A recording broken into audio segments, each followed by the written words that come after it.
Bom dia, pessoal. Para quem não me conhece, meu nome é Cláudio Sabino. Sou advogado constitucionalista e juiz filósofo cristão. Hoje, notadamente, dia 14 de maio de 2024, dentro do meado por fim da quarta vigília, notadamente às 4 da manhã, aquele horário em que Cristo Jesus sempre fazia os seus inefáveis milagres. Estou voltando aqui, depois de Cristo Jesus me expulsar da rede, para fazer mais um vídeo para compartilhar de forma gratuita com os senhores e senhoras, desde já dando as boas-vindas ao corrente canal da cidadania, canal 3D ou 3 dimensões. Hoje, notadamente dia 14 de maio de 2024, dentro aqui do meado para o final da quarta vigília, onde todos dormem neste momento. Estou voltando aqui, já estava com saudade deste momento. Tudo começara exatamente no período entre a terceira e quarta vigília. Foi o período em que há 3, 4 anos, notadamente no período da pandemia, Deus me despertara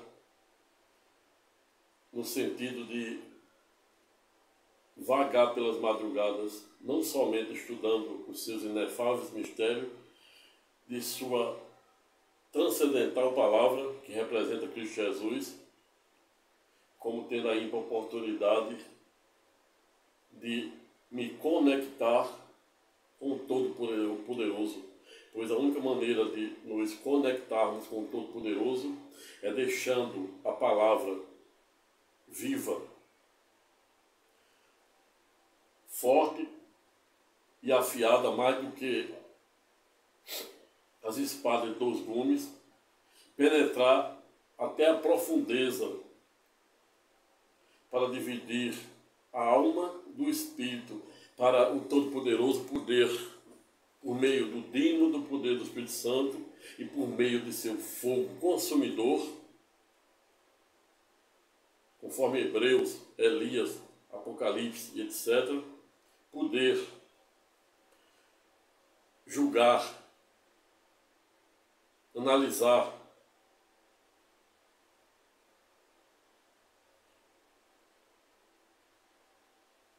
os pensamentos, sobretudo as intenções do coração.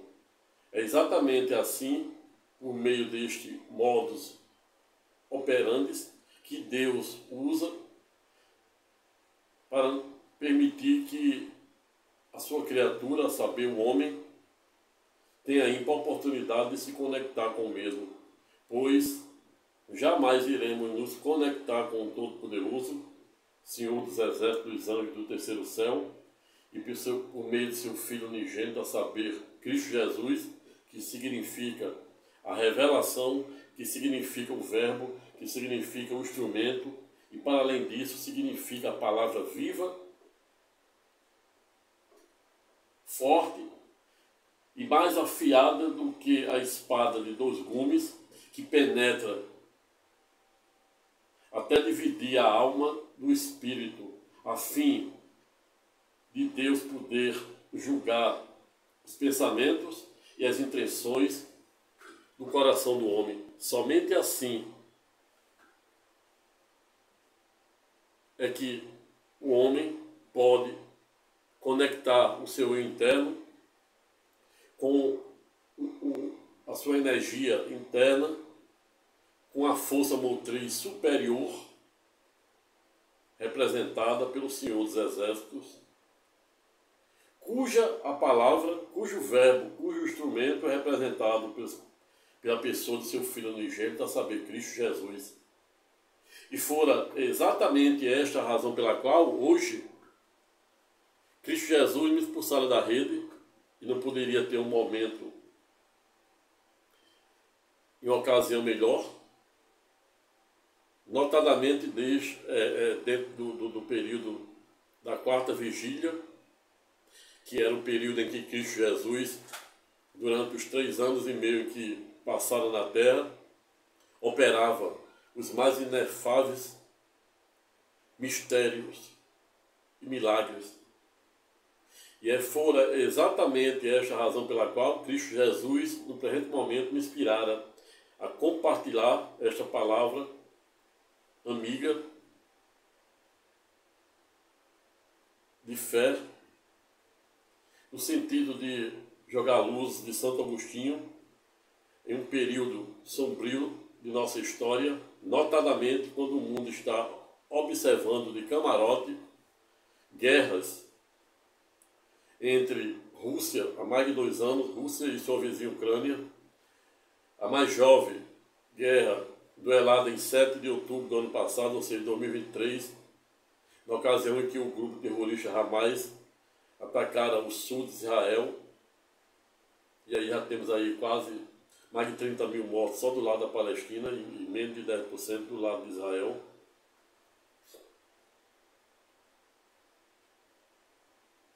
Temos hoje a lamentável, porém necessária, tragédia do Rio Grande do Sul, onde quase 100% do estado está inundada, matando dezenas de pessoas, desabrigando milhares. Vulcões, terremotos, maremotos,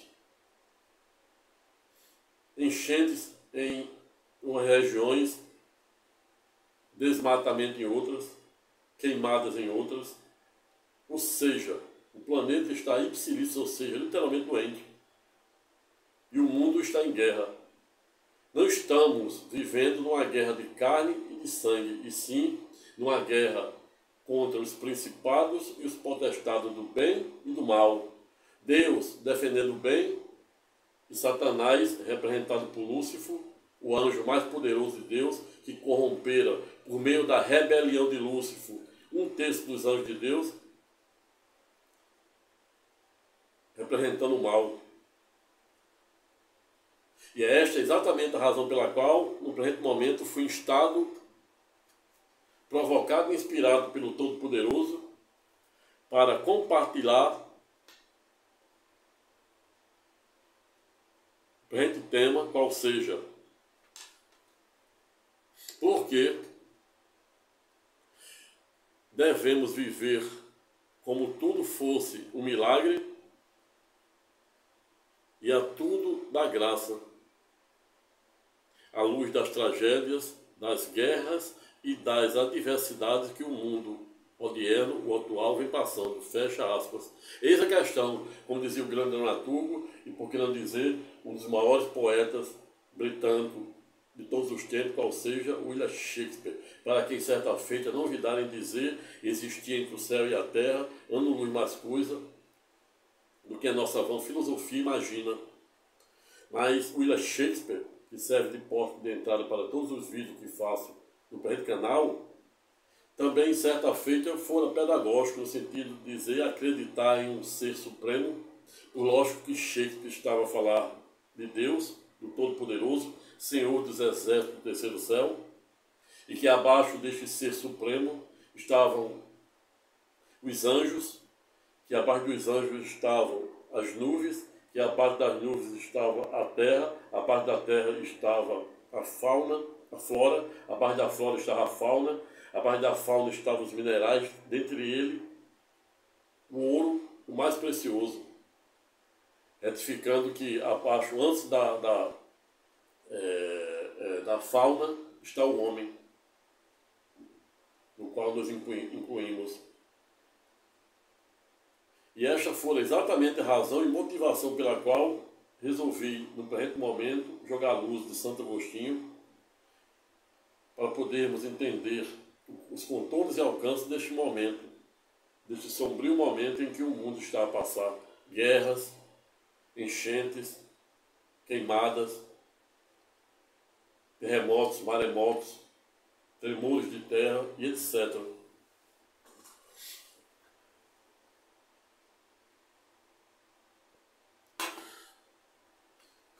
Ato contínuo, dando as boas-vindas ao presente canal da cidadania, aos senhores e senhoras, agradecendo aos novos inscritos, convidando os mesmos para convidar o maior número de pessoas também para fazer o mesmo. Se gostar do presente vídeo, deixe seu like, aperta o sininho para ser avisado para os próximos vídeos que irei fazer no decorrer do presente ano corrente, que não serão poucos. E se sentir à vontade, deixe seu comentário de forma educada, respeitosa, elegante. Ato contínuo, pedindo licença aos senhores e senhoras para entrar na sua vida e entrar na sua casa de forma respeitosa, educada e elegante, a fim de, num momento tão difícil da história da humanidade, jogar luzes de Santo Agostinho, sem ter a menor pretensão de esgotar a matéria, tampouco fazer nenhum demérito àquele por algum viés ideológico, filosófico, jurídico, em especial teológico, pense em sentido contrário, pois isso é democracia.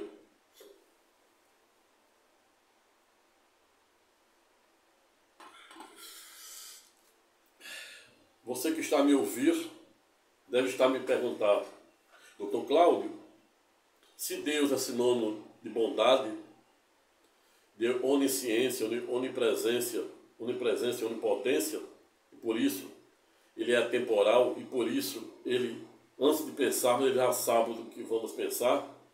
Ele é o Deus do passado, do presente, do futuro. Um dia para Deus é como 1000 anos, e 1000 anos é como um dia para Deus.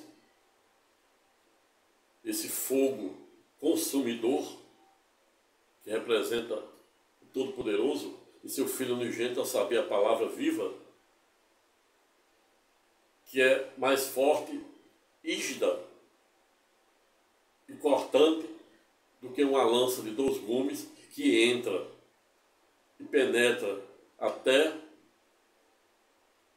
dividir a alma do espírito, a fim de permitir que Deus julgue os pensamentos e a intenção do nosso coração. E não à toa, Cristo Jesus foi pedagógico, no sentido de dizer que a boca fala de que o coração está cheio, e o coração se farta com o que sai pela boca, razão pela qual devemos fartarmos o nosso coração com coisas boas, para descobrir a boa, agradável e perfeita vontade de Deus. Romanos 12, 3, 4, da lavra do erudito Paulo de Tarso, antigo Saulo.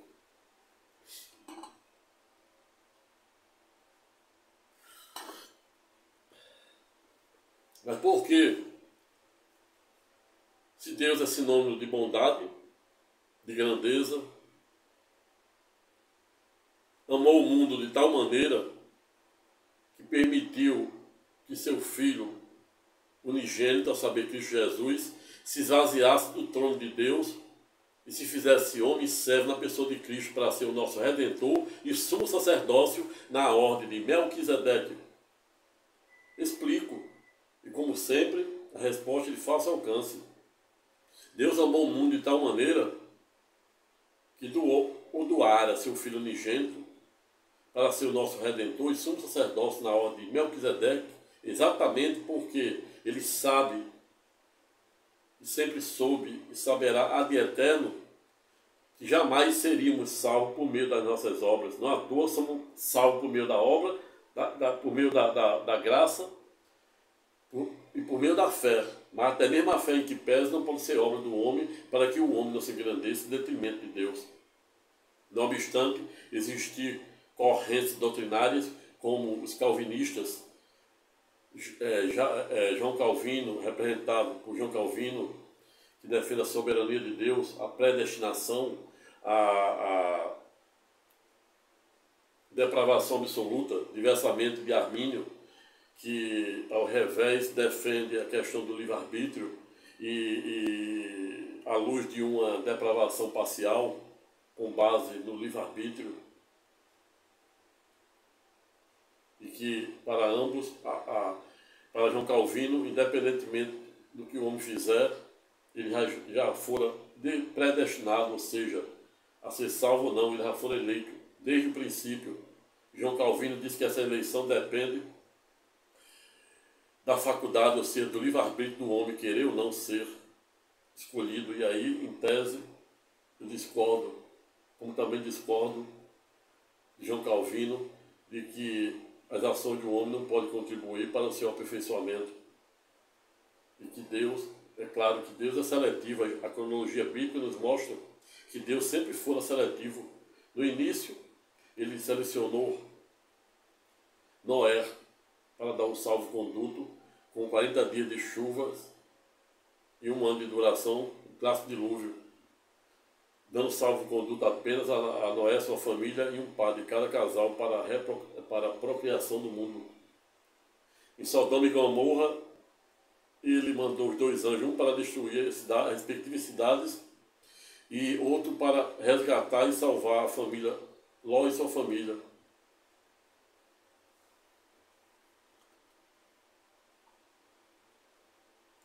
Mas afinal, por que o mundo, Deus permite que exista tantas tragédias, se ele é sinônimo de bondade, se ele é portador de um inefável caráter de onisciência, onipresença e onipotência, e pode, e sabe, e sabia, por exemplo, que Lúcifer iria nascer para matar mais de 6 milhões de semitas ou judeus no clássico Holocausto, notadamente no centro de concentração de Auschwitz, por meio das câmaras de gás, na divisão da Alemanha com a antiga Cracóvia, que é hoje representada pela Polônia. Como é que Deus sabia que Lúcifer iria nascer, que Hitler iria nascer para dizimar ou matar mais de 100 milhões de semitas ou judeus e permitira? Como é que Deus é portador de um inefável caráter de onisciência, onipresença e onipotência e permite que aconteça guerras, enchentes, desastres, terremotos, maremotos e o que está ocorrendo odiernamente atualmente no estado do Rio Grande do Sul, onde dezenas e dezenas de pessoas morreram e milhares estão desabrigadas. E aqui desde já desejando e pedindo ao Todo-Poderoso que intervenha nesta grande provação que o estado do Rio Grande do Sul, a população do estado do Rio Grande do Sul, está a passar. Mas qual a razão pela qual Deus permite que aconteça tanta coisa ruim no mundo? Explico, e como sempre a resposta é de fácil alcance, sem ter a menor pretensão de esgotar a matéria, tampouco ser o dono da verdade, como dizia o grande dramaturgo e poeta português, qual seja, Fernando Pessoa, para quem disse: não sou nada, não serei nada e nem quero ser nada. Sou apenas um sonhador que, assim como você, deve fazer o maior esforço possível para se esvaziar, a fim de permitir que a palavra que representa Cristo Jesus, que é mais forte e afiada do que um punhal de 2 gumes, possa penetrar na essência de nossa alma e de nosso espírito, a fim de dividir o joio do trigo e permitir que Deus leia o nosso coração e julgue os pensamentos e intenções que advêm do mesmo.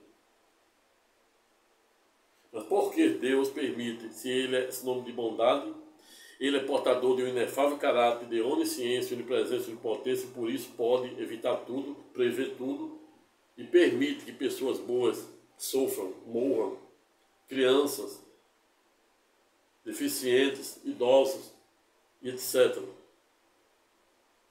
Explico, e começo explicando pelo livre-arbítrio, que é uma espécie de direito potestativo que, sob a perspectiva jurídica, permite que o homem faça ou não faça determinada coisa sob pena de responder sobre as condutas desviantes.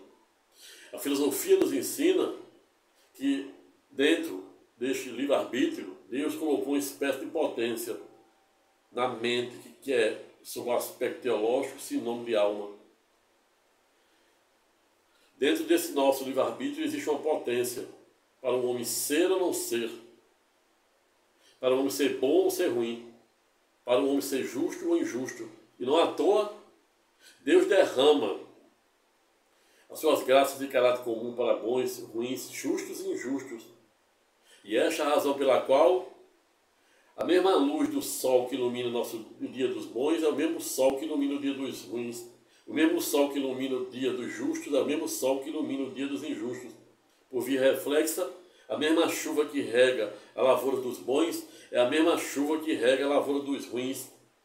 Ato contínuo e por simetria, a mesma chuva que rega a lavoura dos justos é a mesma chuva que rega a lavoura dos injustos. Exatamente para Deus mostrar o tamanho de seu amor para com bons, ruins, justos e injustos.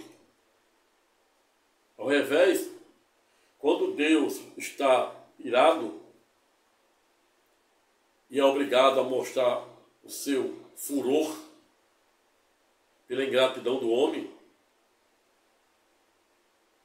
pela ignorância, pela perversidade, por que não dizer depravação, pois no latim a palavra depravação significa aquilo que tem de mais grave que o homem pode perpetrar, como fizeram os judeus depois de Deus mandar Moisés para resgatá-lo dos 400 anos do cativeiro do Egito. Logo após a travessia do Mar Vermelho, Deus fez com que os mesmos, uma distância de aproximadamente 613 quilômetros, que é a distância do antigo Egito para o atual Israel, Estado soberano de Israel, Deus fez com que mais de 3 milhões de semitas ficassem circulando, andando praticamente em círculo, para mostrar a força de seu furor, de seu fogo consumidor. E me vem à mente aqui aqueles 40 dias e 40 noites em que Moisés passaram no deserto orando e voltaram com as 2 tábuas de pedra que representavam os 10 mandamentos. Chega lá e encontra seu querido irmão Arão, que havia acabado de construir um bezerro de ouro a pedido dos hebreus, que precisava de ter uma imagem para adorar. E Deus, só naquele momento, mata milhares e milhares. O fato é que de mais de 3 milhões de semitas que saíram do cativeiro do Egito, com a clássica e transcendental travessia do Mar Vermelho, somente 2 chegaram do outro lado, a saber, Josué e Caleb. Até Moisés, aquele que o Todo-Poderoso certa feita disse que o amava tanto, o servo Moisés, que quando existia profeta, ele falava com o seu povo por meio dos profetas. Mas o servo Moisés, ele amava de tal maneira que quando queria falar com ele, falava mano a mano. Mas Moisés cometeu um único pecado, que ao invés de falar com a rocha, bateram na rocha pela segunda vez. A primeira vez era para ele bater, mas na segunda Deus queria que ele falasse, para exibir o tamanho do seu poder para aqueles céticos hebreus, semitas. E Moisés ficou irritado, estressado com a reclamação dos judeus, que reclamavam de tudo, que não tinha água, que não tinha comida, não tinham roupa, e que no Egito eles estavam presos, mas lá eles tinham menos que comer, o que beber. E Deus manda o maná todos os dias, e Deus manda ave todos os dias, e Deus, a nuvem de Deus servia para climatizar os mais de 50 graus de temperatura do Monte Sinai durante o dia, e à noite essa nuvem virava tocha de fogo para aquecer os judeus, para os mesmos morrer de frio na temperatura abaixo de 0. E os judeus continuaram blasfemando contra Deus, continuaram ignorando Deus, continuaram sendo ingratos, pois a ingratidão para Deus é considerada como os maiores dos pecados, por uma razão para alguém dar o que comer, beber e vestir para outra pessoa e ela ser ingrata com você.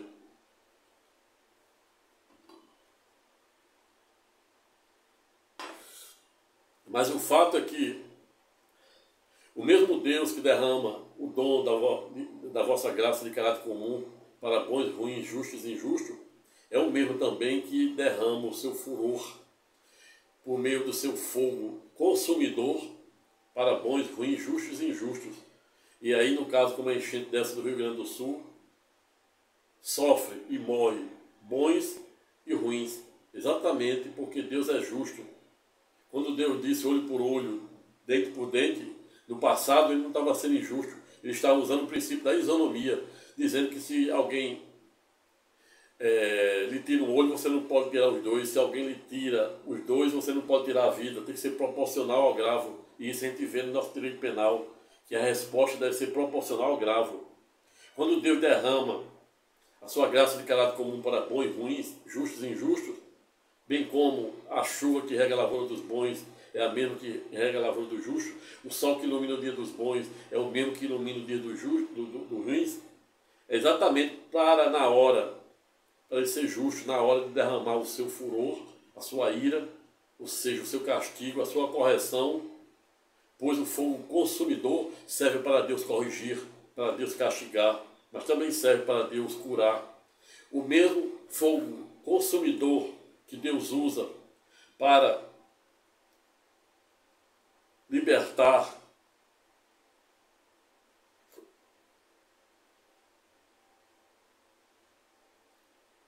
curar e salvar, ao revés é o mesmo fogo consumidor e a mesma faca e punhal que corta dos dois gumes, a mesma lança que corta dos dois gumes, pois a palavra de Deus,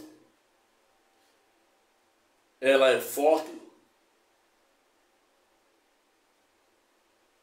e cortante, mais do que uma lança de dois gumes, que entra às profundezas da alma para dividir a alma do espírito, para permitir que Deus julgue o pensamento e as intenções do coração do homem. É por isso que a boca fala do que o coração está cheio, e o coração se farta com o que sai pela boca, razão pela qual devemos fartarmos nosso coração com coisas boas, com aquilo que revela e reflete a vontade de Deus, para descobrir a boa, agradável e perfeita vontade de Deus.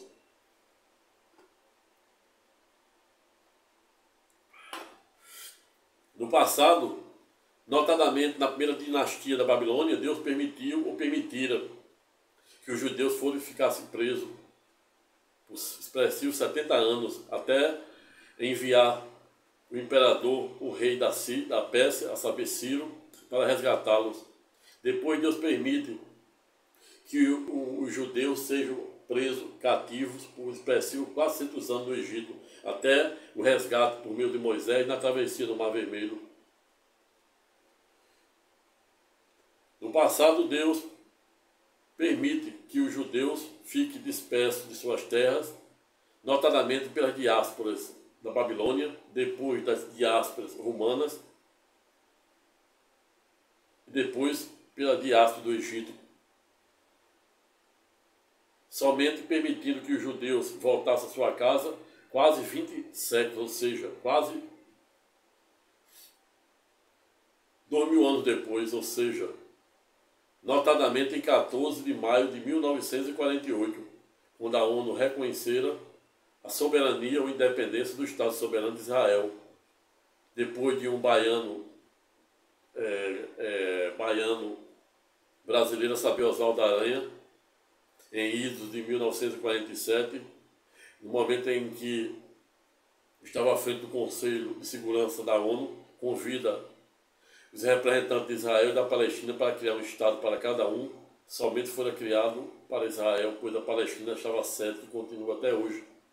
E esta é a razão pela qual hoje estamos aí observando de camarote a guerra santa duelada entre Israel e o grupo terrorista Hamas e a vizinha Palestina, notadamente na área da Cisjordânia e da faixa de Gaza.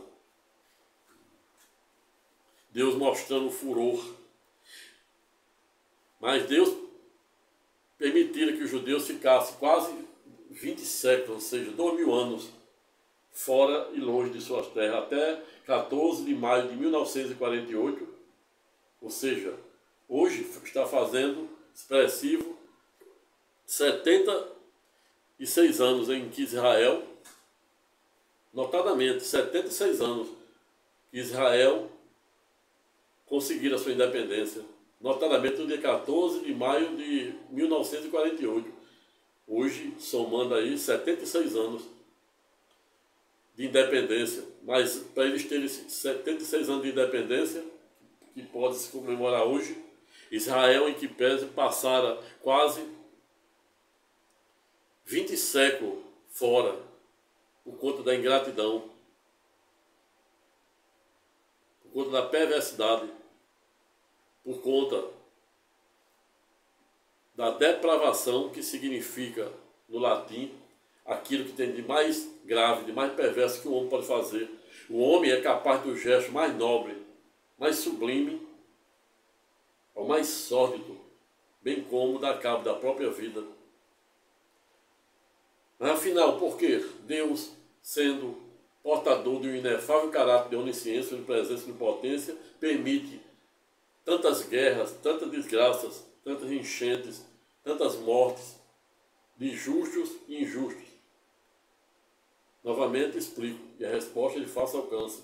Exatamente porque, da mesma forma que ele derrama a sua graça de caráter comum, como a chuva e como o sol que ilumina o nosso dia, é a chuva que rega a lavoura dos bons e dos ruins, dos justos e dos injustos, ao revés, ele também derrama a ira de seu furor por meio do fogo consumidor para corrigir, castigar,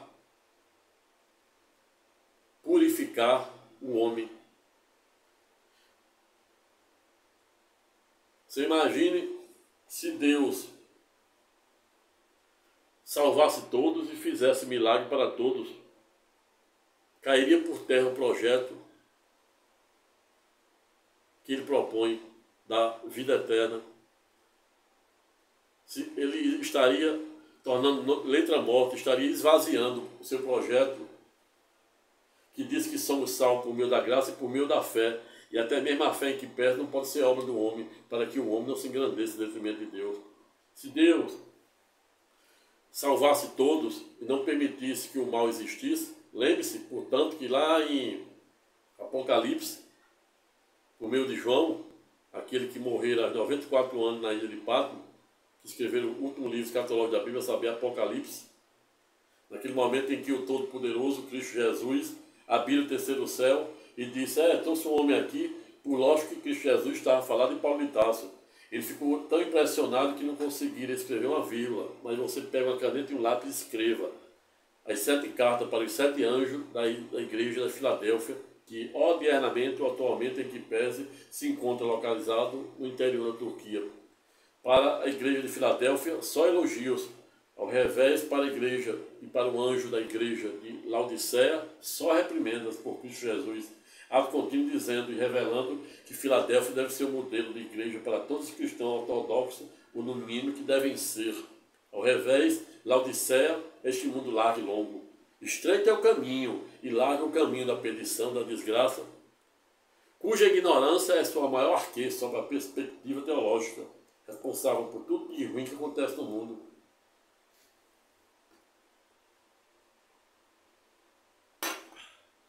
Mas por quê?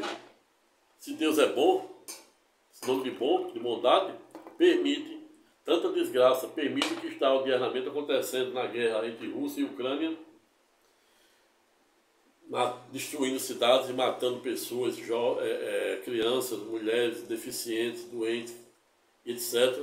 Na guerra entre Israel e o grupo terrorista Hamas, que só do lado da Palestina, mais de 30 mil. Agora, essa enchente, inundando quase o estado, quase todo o estado do Rio Grande do Sul, dezenas de pessoas mortas e milhares desabrigadas e desaparecidas. Exatamente porque, da mesma forma que Deus derrama o dom da vossa graça de caráter comum, bem como a chuva que rega a lavoura de bons, ruins, justos e injustos, o sol que ilumina o dia de bons, ruins, justos e injustos, ao revés, quando ele precisa corrigir, quando ele precisa castigar, ele precisa purificar, ele precisa transformar, ele usa a ira de seu furor por meio do fogo consumidor para dizer: estou aqui. E muita gente questiona por que ele não faz milagre para todos, ele não livra todos da morte, ele não livra todos de doença, ele não livra todos de mais diversas provações. Mais uma vez explico, ele não faz isso exatamente porque esse não é o espírito, o verdadeiro espírito de seu projeto, de sua promessa. A promessa dele de vida eterna não é nesta vida, nesta terra que estamos aqui. Aqui é apenas uma passagem Nós não somos seres humanos que estamos aqui para viver uma experiência espiritual, e sim o contrário, ou seja, somos seres espirituais que estamos aqui para viver uma experiência humana. E aí me vem à mente aqui, 14 de fevereiro de 1900, quando Carl Sagan, um ex-astronauta da NASA, chefiava uma missão da NASA, notadamente na sonda Voyager 1, que estava orbitando o Sol a uma distância de 6 bilhões de quilômetros da Terra, e dá um tino nele, e ele manda virar a sonda Voyager 1 para o lado da Terra e fica impressionado com o que vira, a ponto de revelar em seu livro, 2 anos após, ou seja, em 1992, em uma das suas cosmológica e astrológica obra, que a primeira impressão que veio foi batizar a Terra de pontinho pálido azul, assim que ficaram conhecido, pontinho pálido azul. Coloca aí no Google, o que significa. Carl Sagan, a sonda que estava orbitando o Sol e demais planetas, e ele dá um tino para virar para a Terra e batiza a Terra com um pontinho pálido azul, ou seja, um pontinho pálido azul sobre o raio solar. E ato contínuo dizendo que estamos literalmente perdidos, a ponto de dizer que somos, em tese, um acidente genético. Mas não somos um acidente genético, com o devido respeito a Carl Sagan, sem nenhum demérito ao mesmo. Pois o mesmo, se de um lado diz que somos um acidente genético, do outro, o outro. O mesmo também foi da pedagógica à época, em índice de 1992, com base nesse pontinho pálido azul, que ele observara a 6 bilhões de distância da Terra, por meio da sonda Voyager 1. O mesmo também foi do pedagógico, no sentido de dizer que somos compostos de poeira estelar. E recentemente os cientistas comprovaram essa tese de Carl Sagan, para quem defendia que somos compostos de poeira estelar. E hoje os cientistas, a ciência comprova que somos compostos de 97% de poeira estelar. E neste ponto, tira o chapéu para o erudito e transcendental cientista, ex-astronauta da NASA. Pois, se somos seres espirituais que estamos aqui para viver uma experiência humana, não é difícil, nem um pouco demasiado, acreditar que somos realmente compostos de poeira estelar.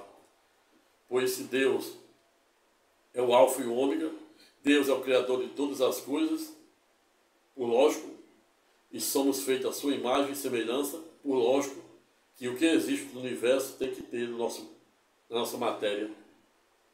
E o interessante é que a grandeza de Deus é tão grandiosa, e aí fazendo aqui um dueto, aqui fazendo aqui sendo demasiado, o tamanho da grandeza de Deus é tão grande que na tabela periódica não existe nem uma substância que nosso organismo precise que Deus não tenha colocado no micro e no macrocosmos. A contínuo comprovando essa tese de Carl Sagan, para quem defendia que somos compostos de 97% de poeira estelar. Mas hoje, notadamente, 14 de maio, estamos aí há 78 anos desta frase de Carl Sagan, que diz que somos compostos de 97% de poeira estelar e que a Terra era um pontinho pálido azul, e que quando ele observou a 6 bilhões de quilômetros, a primeira coisa que veio à mente foi dizer que estamos literalmente abandonados e não tem ninguém olhando para nós. Mas peço vênia nesse ponto a Carl Sagan para dizer que não estamos abandonados, pois, não obstante a NASA até o presente momento continuar na busca de vida fora da Terra, Ao revés, em que pese, na tabela periódica não existe nenhuma substância, nenhuma proteína que o nosso organismo precise, que Deus não tenha colocado na Terra. E isso, ato contínuo, joga por terra a tese de que estamos abandonados. Nós não somos um acidente genético, nós somos um milagre, pois milagre começara na concepção, disputando bilhões e bilhões de gametas para apenas um ser eleito naquele óvulo, no útero de nossa mãe. E aí, isso já é um milagre. E aí me vem à mente aqui Albert Einstein, para quem à época fora pedagógico, no sentido de dizer que só existe duas maneiras de vivermos e de observarmos o mundo, enxergarmos o mundo. A primeira é como se no mundo não existisse milagres. A segunda, como se no mundo ou na vida tudo fosse um milagre.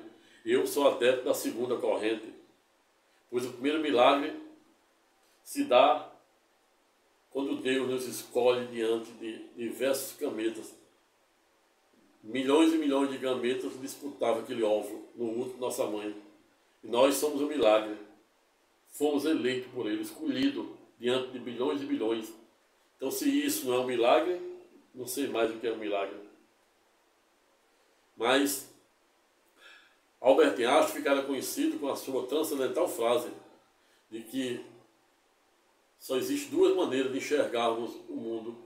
É um mundo em que não existe milagre. 2, um mundo que tudo seja visto sob uma perspectiva de milagre. E eu me adiro à segunda corrente. E me vem à mente aqui um filósofo e poeta francês, qual seja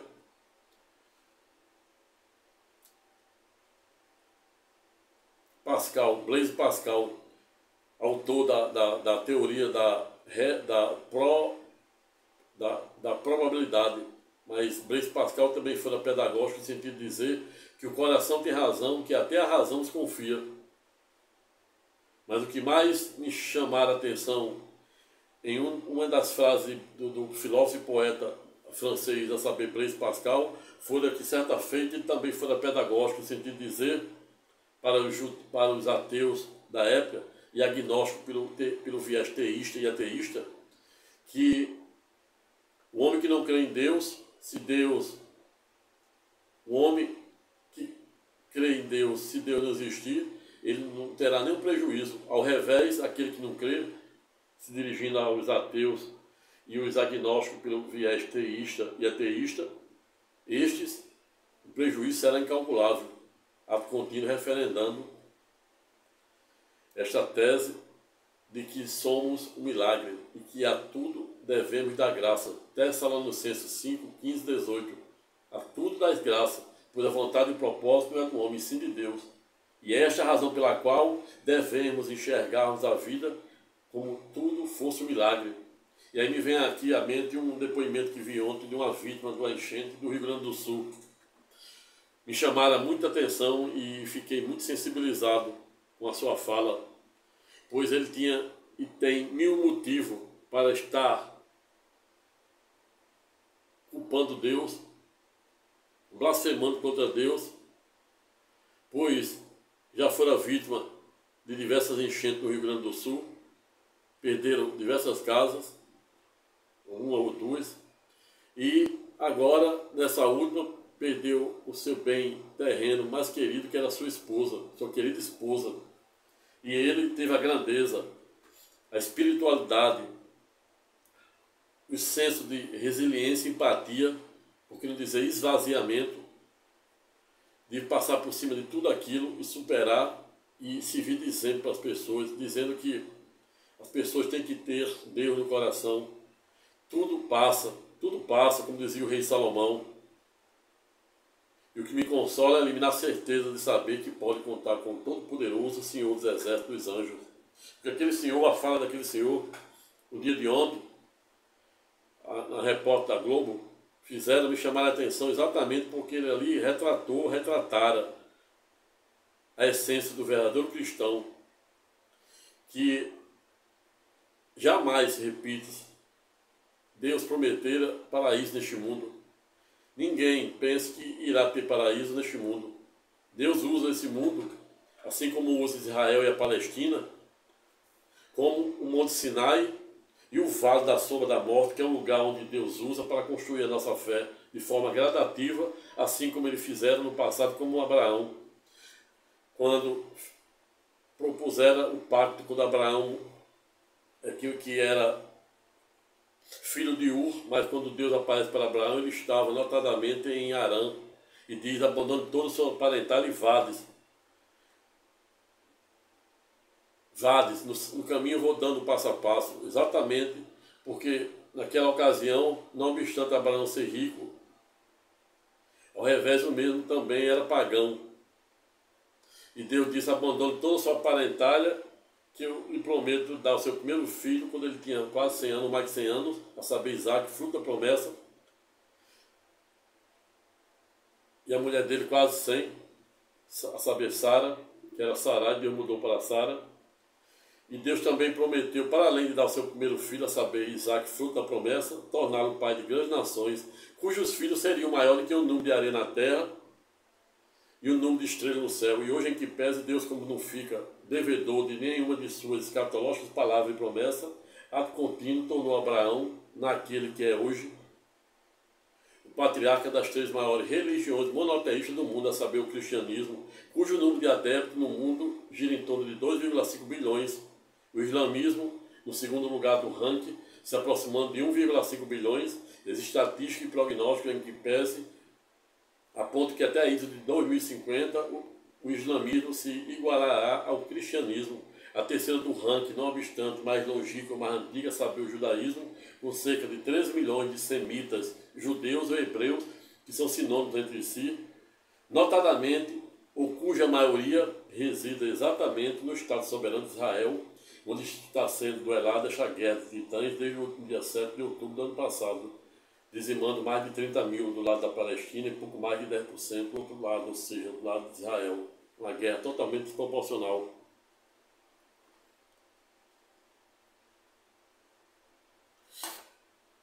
Veja, portanto, que a terra não é o local do paraíso. Não pense que na terra iremos ter dias bons daqui para frente.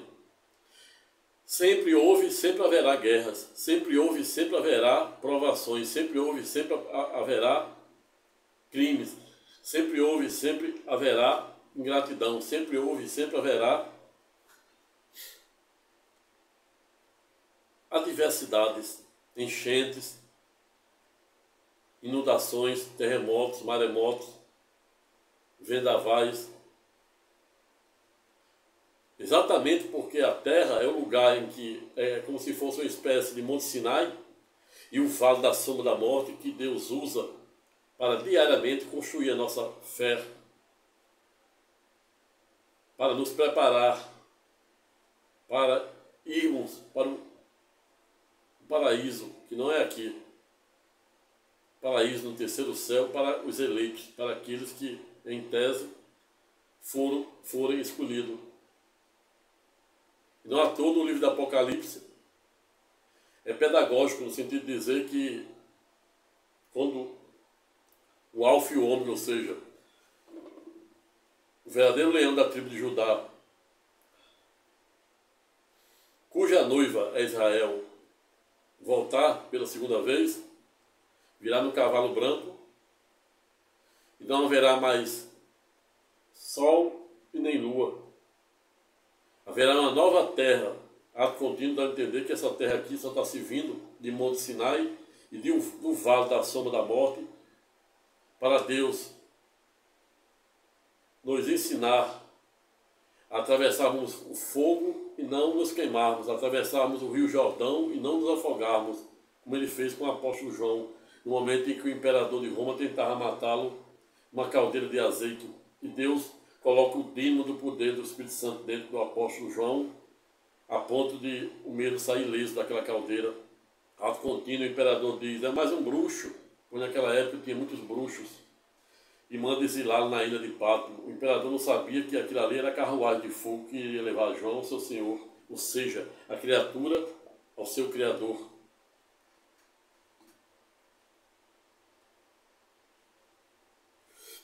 Veja, portanto, que hoje, a saber, dia 14,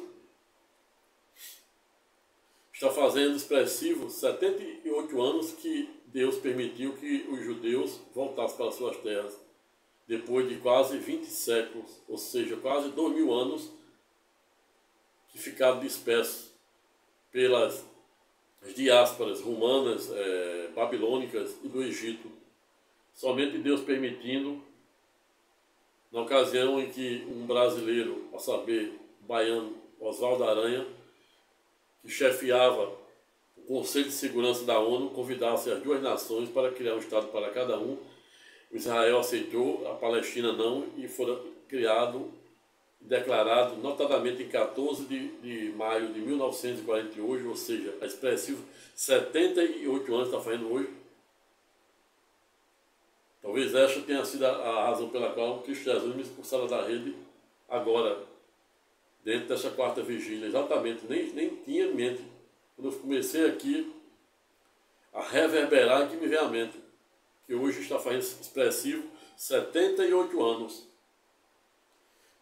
78 anos de independência de Israel, que Deus permitiu que os mesmos voltassem para a sua terra depois de quase 20 séculos, quase 2000 anos dispersos pelas clássicas diásporas romanas, babilônica e do Egito.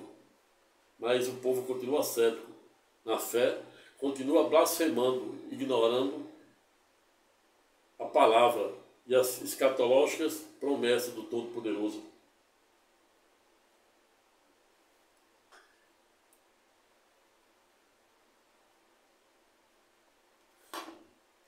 E é esta a razão pela qual a terra é usada hoje por Deus como o Monte Sinai do passado, da época do êxodo de Moisés, e como o Vale da Sombra da Morte, que é o lugar onde Deus usa para nos corrigir, castigar e construir de forma gradativa a nossa fé.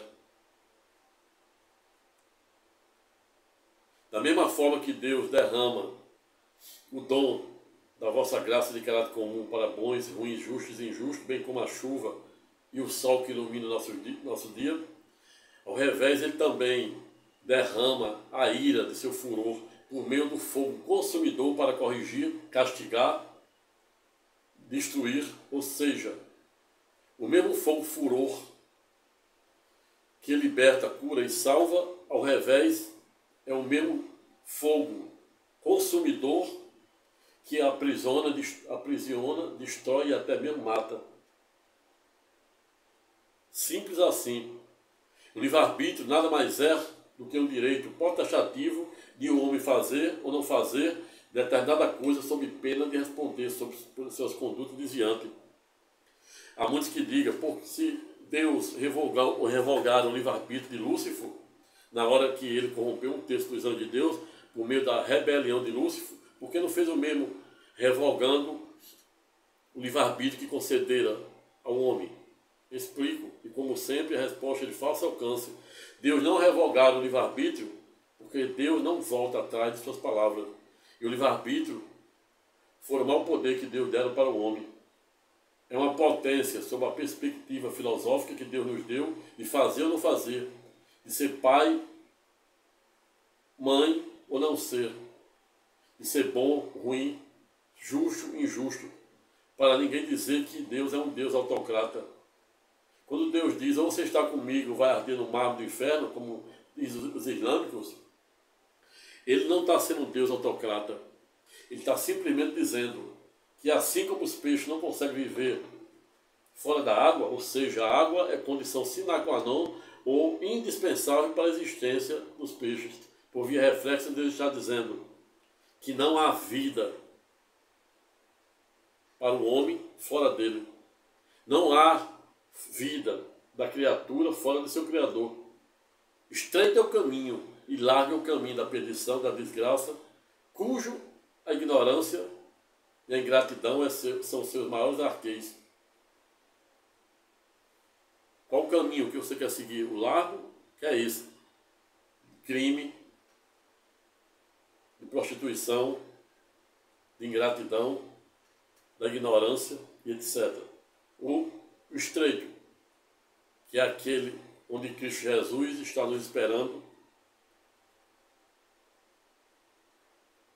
para nos recepcionar. Veio, portanto, que guerras, tragédias, como a que está ocorrendo atualmente no Rio Grande do Sul, sempre existirão enquanto estivermos neste mundo terreno, pois não somos seres humanos que estamos aqui para viver experiências espirituais. Se ao contrário, somos seres espirituais compostos de 97% de poeira estelar, segundo Carl Sagan. Somos seres espirituais que estamos aqui para vivermos uma efêmera passagem, experiência terrena ou humana, cujo paraíso não será aqui, será no terceiro céu para os eleitos.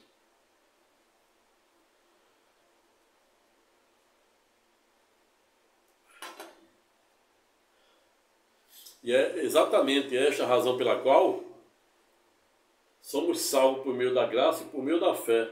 E até mesmo a fé em que pesa não pode ser obra do homem, para que o homem não se engrandeça em detrimento do Todo-Poderoso Senhor dos Exércitos do terceiro céu. A fala daquele homem que perdera, remontando Jó, que perdera tudo, que tinha todas as razões para blasfemar contra Deus, estava exatamente fazendo o contrário, ou seja, agradecendo, dizendo, lembrando que nada é eterno, assim como as dores, as perseguições, as supressões, as injustiças e as humilhações, elas não serão eternas, são passageiras, bem como também aqui neste mundo, as alegrias, as abundâncias, as prosperidades não serão também eternas. Aqui, Deus está dizendo para cada um de nós, quando Ele faz um milagre isolado e pessoal, individual, aqui e acolá, e não faz para todos, Ele está dizendo que Ele ainda está aqui, a porta da graça ainda está aberta, e que salvação não existe após a morte. A salvação tem que ser em vida. Lembra da parábola entre Lázaro e o rico? Basta ver, a parábola entre Lázaro e o rico mostra que não há salvação em morte, após a morte, e sim em vida. E esta é a razão pela qual ele está dizendo, a porta da graça está aberta há 2000 anos. E eu sou a porta da graça, Cristo Jesus. Eu sou a chave hermenêutica. Ninguém chega ao Pai senão por meio do Filho, a saber, Cristo Jesus. Aquela fala daquela vítima da enchente do Rio Grande do Sul retrata exatamente isso. Que tudo passa, como dizia o rei Salomão, tudo passa, tudo passa. E o que me conforma é eliminar a certeza de saber que podemos contar com o Todo-Poderoso Senhor dos Exércitos, dos anjos do terceiro céu. E é exatamente isso que faz a diferença entre o homem que crê e não crê. O rei Salomão fizera tudo que os ateus e os agnósticos, teístas e ateístas fizeram até a segunda idade, na sua primeira e segunda idade, fase da vida, que todos nós passamos, iremos passar. Mas o que diferenciou o rei Salomão dos ateus foi exatamente que na terceira idade ele chegou, não obstante ter feito tudo o que fazemos na primeira e na segunda idade, dada essa nossa miserável natureza humana. Mas o que consolaram o rei Salomão é que na terceira idade ele disse: o que me consola é eliminar a certeza de saber doravante que posso contar com o Senhor Todo-Poderoso, o Senhor dos Exércitos do terceiro céu. É isso que aquele senhor estava dizendo na fala de ontem, que tinha mil razão para blasfemar contra Deus, para culpar Deus, e ele disse: não, isso aqui é necessário. tenhamos que nos esvaziar e agradecer a Deus, a tudo da graça. E é esta a razão pela qual Albert Einstein dizia que só existe duas maneiras de vivermos ou enxergarmos o mundo. Primeiro, um mundo em que não existem milagres. É esse que, em tese, defende os ateus e os agnósticos pelo viés teísta e ateísta. Ou dois, um mundo em que tudo seja um milagre, começando pela nossa vida, a nossa seleção no útero de nossa mãe. Eu sou adepto desta segunda corrente, onde tudo devemos ver como se fosse um milagre e por vir reflexo a tudo da graça. A tudo da graça, por mais que doa. Paulo de Tarso tinha 1000 motivos, depois de ser interceptado com uma tocha de fogo, ser jogado no chão, ficar cego por 3 dias, e depois Deus aparece para Ananias em sonho e diz: Ananias, estou mandando um homem aí para você recebê-lo, batizá-lo, que ele está fraco, alimentá-lo, pois de levanta ele será meu pregador. Quando Ananias pergunta: quem é ele, Senhor? Ele diz: é Saulo de Tarso. E Saulo, nosso maior algoz, em que pese estava vindo armado até os dentes para nos perseguir, prender, quiçá até mesmo matar, e que Jesus diz: é Saulo, eu escolhi Saulo para ensiná-lo a sofrer pela minha causa. E desde a pregação de Saulo até o último suspiro, quando ele fora ipsilício, decapitado, ele disse ter feito um bom combate, e por bom combate se entendo. É você não abrir mão daqueles valores éticos e morais, à luz da lei de Deus e da lei dos homens. É você nunca abrir mão daquilo que revela a vontade e o propósito de Deus. Simples assim. O que diferencia um ateu numa hora dessa do homem que crê é exatamente a fé. A fé que cura. A fé representada pelo fogo consumidor de Deus e pela palavra viva, forte e afiada como uma lança de 2 gumes que penetra para dividir a alma do espírito, a fim de Deus julgar as intenções e julgamento, as intenções e pensamento de nosso coração.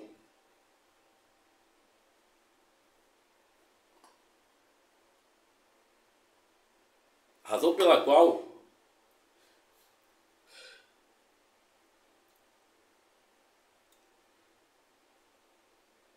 sou fraco, mas não estou fraco, pois quanto maior a fraqueza do homem, maior o poder de Deus. Não que Deus se aperfeiçoe com a obra do homem, mas à medida em que o homem está frágil, está fraco, Deus permite que a palavra viva, forte e afiada, mais do que uma espada de 2 gumes, penetre na essência e na profundidade para dividir a nossa alma do espírito, para permitir que Deus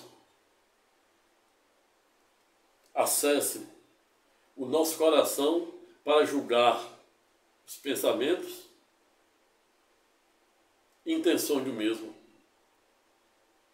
Razão pela qual finalizo o presente estudo temático no sentido de dizer que não somos santos e ninguém pode ser, mas temos a obrigação de buscarmos a necessária honestidade intelectual, filosófica e teológica, portanto, de diariamente fazermos o maior esforço possível para nos esvaziarmos desta matéria, que jamais iremos nos conectar com o Todo-Poderoso por meio da matéria, e sim por meio do Espírito. E esta é a razão pela qual a palavra de Deus, representada pelo Verbo, que é Cristo Jesus, é o Verbo, é o instrumento, é o Alfa, é o Ômega, é palavra viva e da vida, que é forte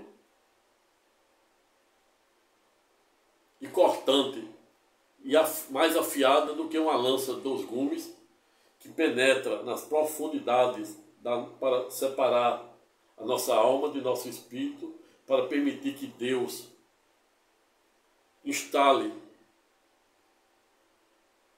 o seu trono dentro de nosso coração, a partir do momento em que Deus julga os os pensamentos, intenções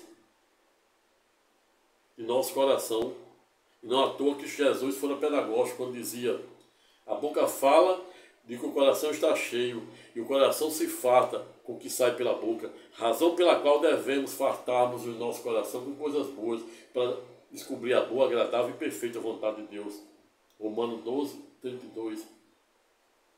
Ato contínuo concluindo o preenche temático, no sentido de dizer que não somos santos e ninguém pode ser, mas temos a responsabilidade e o dever, é direito e dever, de diariamente fazermos o maior esforço possível para nos esvaziarmos deste materialismo arminiano, para poder permitir que a palavra de Deus, forte, afiada mais do que as lanças de 2 gumes, possa diariamente penetrar e dividir a nossa alma, de nosso espírito, para o dínamo do poder do Espírito Santo poder diariamente operar o trono de Deus dentro de nossos corações, ato contínuo,